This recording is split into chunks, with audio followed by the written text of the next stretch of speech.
احتساب سیل نے ایک صنعتی اور تجارتی ادارے شان گروپ کے مالک ناصر حسین کے خلاف تحقیقات مکمل کر کے ان سے قومی خزانے کے 1.5 ارب روپے واپس لینے کے اقدامات کیے ہیں۔ ناصر حسین محترمہ بے نظیر بھٹو اور آصف علی زرداری کا قریبی ساتھی تھا۔ اسی اثر رسوخ کی بنا پر شان گروپ نے تجارتی اور صنعتی سرگرمیوں کے نام پر قومی خزانے کو نقصان پہنچایا۔ ہلو، ناصر بول رہا ہوں۔ ناصر حسین صاحب، آپ یہ فرمائیں کہ آپ اس وقت کہاں سے بول رہے ہیں؟ اس وقت میں نیو یارک سے بات کر رہا ہوں۔ پاکستان میں آپ کا بہت بڑا کاروبار ہے، آپ نیو یارک کیوں بیٹھے ہوئے ہیں؟ نیو یارک بیسیکلی اس لیے بیٹھے ہوئے ہیں کہ جو احتساب گورنمنٹ نے شروع کیا تھا اس کی وجہ سے ہم نے یہ دیکھا کہ جو ایکٹیویٹیز ہو رہی ہیں تو میں نے کہا چلو جب تک تمام چیزیں جو گورنمنٹ سے نیک نیتی سے کر رہے ہیں وہ سیٹل نہ ہو جائیں اس وقت تک بہتر ہے کہ آدمی باہر سے رہ کے چیزوں کو واچ کرے۔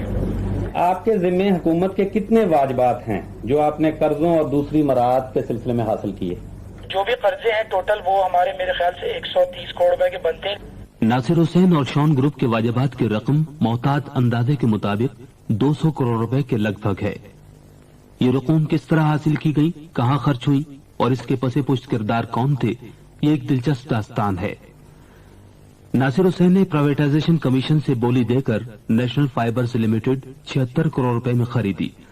رقم کا 40% یعنی 30 کروڑ روپے کمپنی کا قبضہ لیتے وقت ادا کیے گئے، 40 کروڑ روپے ابھی تک واجب الادا ہیں۔ اس کمپنی کے نام پر ناصر حسین نے اپنے سرپرستوں کی مدد سے مختلف مالیاتی اداروں سے 75 کروڑ روپے کے قرضے یہ کہہ کر لیے کہ کمپنی کی پیداوار دگنی کی جا رہی ہے، لیکن حقیقت یہ تھی کہ کمپنی ڈوب رہی تھی اور قرضے ہڑپ کیے جا رہے تھے۔ کمپنی کا سب سے بڑا کارخانہ طویل عرصے سے بند پڑا ہے اور بینکوں کی رقوم اس کمپنی کے ذمے ہے۔ ناصر حسین نے پاک چائنا فرٹیلائزر بھی پرائیویٹائزیشن کے تحت بولی دے کر تقریباً 46 کروڑ روپے میں خریدی۔ 18 کروڑ روپے ادا کیے گئے اور 28 کروڑ روپے کی باقی رقم ابھی واجب الادا ہے۔ جب یہ کارخانہ نیلام ہوا تو اس کے ذمے کوئی قرض نہیں تھا۔ ناصر حسین نے پاک چائنا فرٹیلائزر کے اثاثوں پر مختلف بینکوں اور مالیاتی اداروں سے 66 کروڑ روپے کے قرضے حاصل کیے۔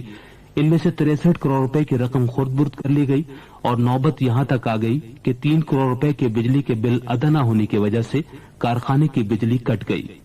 بجلی کی طرح سوئی گیس کے 3 کروڑ روپے کے بل بھی ادا نہ کیے جا سکے، پھر بھلا کارخانے میں کام کیا ہونا تھا؟ اپنی کاروباری سرگرمیوں کو وسعت دینے کی خاطر، بلکہ یوں کہیے کہ بینکوں سے مزید قرضے بٹورنے کی خاطر، ناصر حسین نے شان ریفائنری قائم کرنے کا پروگرام بنایا۔ اس منصوبے کے لیے ایک کمپنی بنائی گئی اور کاغذوں میں یہ ظاہر کیا گیا کہ ایک غیر ملکی فرم ہابس بینرمین انجینئرنگ کمپنی کو 54 کروڑ روپے پیشگی ادا کر دیے گئے ہیں۔ یہ کاغذات بینکوں سے قرضے لینے کے لیے ایکویٹی کے طور پر پیش کیے گئے۔ یہ محض جال سازی تھی، لیکن ناصر حسین کی رسائی ایوان اقتدار تک تھی۔ شان گروپ آف انڈسٹریز کے وفد نے آج اسلام آباد میں وزیر اعظم بے نظیر بھٹو سے ملاقات کی۔ وفد نے وزیر اعظم کو بتایا کہ شان گروپ پورٹ قاسم میں تیل صاف کرنے کا ایک کارخانہ لگا رہا ہے۔ کارخانے کی گنجائش 30 لاکھ میٹرک ٹن سالانہ ہوگی۔ منصوبے پر 10 کروڑ ڈالر لاگت آئے گی۔ تیل صاف کرنے کا یہ کارخانہ 21 مہینے کی ریکارڈ مدت میں سن 1996 کے آخر تک مکمل ہونے کی توقع ہے۔ گروپ بدین میں بھی تیل صاف کرنے کا ایک چھوٹا کارخانہ لگائے گا۔ وزیر اعظم نے منصوبے میں گہری دلچسپی ظاہر کی اور منصوبے پر عمل درآمد کے لیے شان گروپ کو حکومت کی حمایت کا یقین دہانی کرائی۔ بے نظیر حکومت کی طرف سے یہ حمایت اس انداز میں ہوئی کہ آصف علی زرداری کی مدد سے ناصر حسین نے مختلف قومی مالیاتی اداروں سے 20 کروڑ روپے کی رقم اینٹھ لی۔ اسٹیٹ لائٹ سے ہم نے ریفائنری کے مد میں 10 کروڑ روپے اکویٹی کی شیپ میں لیے۔ NIT سے ہم نے 4 کروڑ 90 لاکھ روپے اکویٹی کی شیپ میں لیے اور ہم نے الائٹ بینک سے 5 کروڑ ہم نے اکویٹی کی شیپ میں لیے۔ یہ پیسہ ہمارے پاس جو تقریباً 20 کروڑ روپے بنتا ہے یہ ہم نے لیا۔ 20 کروڑ روپے کی رقم لینے کے باوجود ریفائنری پر کوئی کام نہیں ہوا،